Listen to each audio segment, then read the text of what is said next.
Welcome to virtual classroom of commerce शाला। Previous video में हमने रेशो की डेफिनेशन पढ़ी थी, रेशो के बारे में कुछ पढ़ा था, थोड़े कुछ पॉइंट्स पढ़े थे। आज की वीडियो में हम क्या करेंगे, कुछ इंपॉर्टेंट टर्म्स के बारे में पढ़ेंगे, रेशो से रिलेटेड कुछ इंपॉर्टेंट टर्म्स के बारे में जानेंगे। फर्स्ट पॉइंट हमारा ये है कि both term of a ratio can be multiplied or divided by the same non-zero number। यानी कि आपकी जो रेशियो की टर्म्स होती हैं, आप उनको क्या कर सकते हैं, सेम नॉन-जीरो नंबर के साथ मल्टीप्लाई कर सकते हैं, जीरो के अलावा किसी भी नंबर के साथ मल्टीप्लाई या डिवाइड कर सकते हैं, बट नंबर कौन सा होना चाहिए, सेम होना चाहिए। फॉर एग्जांपल 3:4 है, अगर आप 3 को आप 3 से मल्टीप्लाई करें तो 4 को भी आप किससे मल्टीप्लाई करेंगे, 3 से ही मल्टीप्लाई करेंगे। Usually a ratio is expressed in lowest term or simplest form। जब भी आप रेशियो का एक्सप्रेस करते हैं तो आप क्या करेंगे, या तो उसको लोएस्ट टर्म में सॉल्व करके दिखाएंगे या फिर उसका जो सिंपलेस्ट फॉर्म होगा उस फॉर्म में दिखाएंगे। जैसे कि आपके पास एक क्वेश्चन है, 3:15 है आपके पास, तो क्या हम इसको लोएस्ट फॉर्म में ला सकते हैं, बिल्कुल ला सकते हैं। 3:15 है, दोनों ही टर्म्स को आप क्या करेंगे, 3 से डिवाइड कर देंगे तो वैल्यू क्या आ जाएगी हमारे पास, 1:5। The order of the terms in a ratio is important। यानी कि जो ऑर्डर होता है, टर्म्स का जो ऑर्डर होता है रेशियो में, वो बहुत ही इंपॉर्टेंट होता है, क्योंकि ऑर्डर से वैल्यू चेंज हो सकती है। अगर आप ऑर्डर को चेंज करेंगे तो वैल्यूज भी चेंज हो जाएंगी आपकी। फॉर एग्जांपल 2:3, तो 2:3 को अगर आप सॉल्व करेंगे तो क्या वैल्यू आएगी, 2/3, और 2/3 को अगर आप सिंपल सॉल्व करेंगे तो वैल्यू आ जाएगी आपके पास 0.6, यानी कि 6 रिपीट हो जाएगा। आपको ये बोल सकते हैं 0.6 बार। अगर आप इसका ऑर्डर चेंज कर देते हैं, 2:3 को आप किस में कन्वर्ट कर देंगे, 3:2 में, तो वैल्यूज क्या हो जाएंगी आपकी, 3/2 इज इक्वल टू 1.5। तो हो गई ना वैल्यूज चेंज। इसलिए कहते हैं कि ऑर्डर जो होते हैं, टर्म्स के जो ऑर्डर को हम चेंज नहीं कर सकते, इससे क्या होगी, वैल्यूज चेंज हो जाएगी। Quantities to be compared must be in same unit. यानी कि आपकी जो क्वांटिटीज होती है वो क्या होनी चाहिए, कंपेयर करने के लिए सेम यूनिट में होनी चाहिए। अगर सेम यूनिट में नहीं होगी तो आप कंपेयर कैसे करेंगे, क्या आप लीटर को केजी के साथ कंपेयर कर सकते हैं, नहीं कर सकते, है ना। इसलिए क्या कहते हैं कि यूनिट सेम होनी चाहिए। सपोज आपके पास 2 kg ऑफ राइस है, तो आप क्या कर सकते हैं, 2 kg ऑफ व्हीट के साथ इसको कंपेयर कर सकते हैं, बिल्कुल कर सकते हैं, 1:1 का रेशियो आ जाएगा।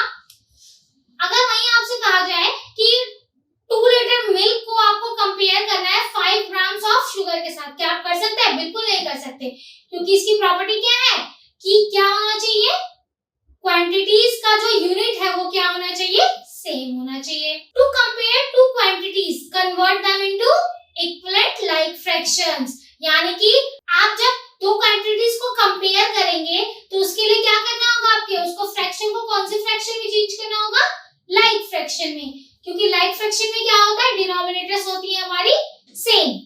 अगर आपके पास एक क्वेश्चन है 3:5 और 3:4, आप इसको कैसे कंपेयर करेंगे, 3:5 है भाई, न्यूमरेटर तो हमारा सेम है, डिनोमिनेटर सेम नहीं है, तो हम क्या करेंगे, 3:5 यानी कि 3/5, 3:4 यानी कि 3/4, दोनों के डिनोमिनेटर को सेम करने के लिए क्या करेंगे, 3/5 को हम 4 से मल्टीप्लाई कर देंगे और 3/4 को हम किससे मल्टीप्लाई कर देंगे, 5 से, तो वैल्यू क्या आ जाएगी हमारी, 3 × 4 12, 5 × 4 20, यानी कि 12/20। यहाँ पे क्या आ जाएगी, 3/4 को चेंज करेंगे, 5 से मल्टीप्लाई करेंगे तो 3 × 5 15, 4 × 5 20, डिनोमिनेटर सेम हो गए ना।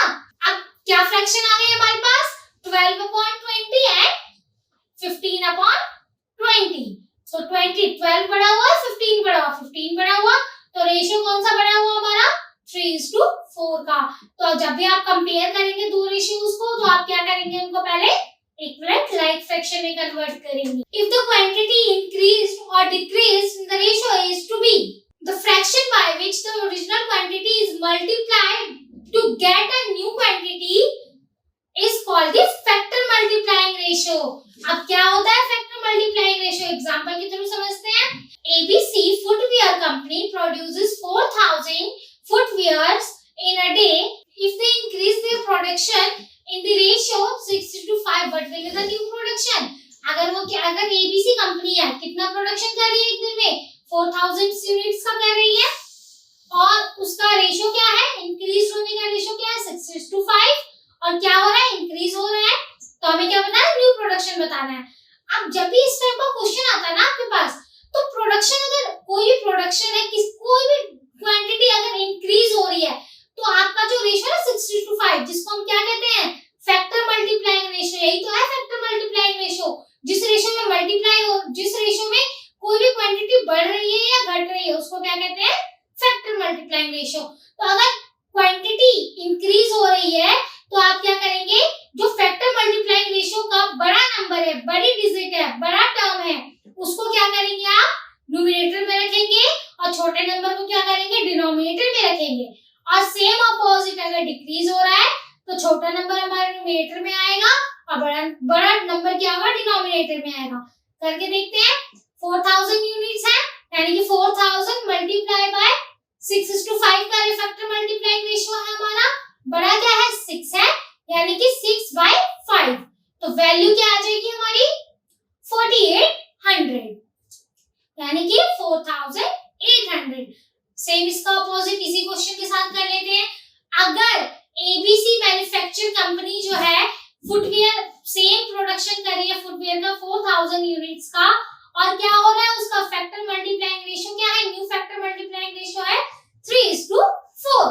बट कंडीशन यहाँ है कि पहले वो इंक्रीज कर रही थी प्रोडक्शन, अब क्या कर रही है, रिड्यूस कर रही है, डिक्रीज कर रही है। तो अब क्या होगा, हमारा यूनिट्स कितनी प्रोड्यूस कर रही थी, 4000। और मैंने क्या बताया, जब डिक्रीज की कंडीशन आती है तो क्या करते हैं फैक्टर मल्टीप्लाइंग रेशियो में, जो छोटा टर्म होता है, स्मॉल टर्म होता है हमारा, वो कहाँ आ जाता है, न्यूमरेटर में। यानी कि 3:4 में छोटा क्या है, 3 है, तो फ्रैक्शन क्या बन जाएगा, 3/4। सॉल्व कर लीजिए, वैल्यू क्या आ जाएगी आपकी, 3000। बस यही तो था फैक्टर मल्टीप्लाइंग रेशियो। अब टाइप्स ऑफ रेशियोज के साथ मिलेंगे हम अपनी नेक्स्ट वीडियो में। तब तक के लिए अगर वीडियो आपको पसंद आए तो लाइक, शेयर, सब्सक्राइब जरूर करें।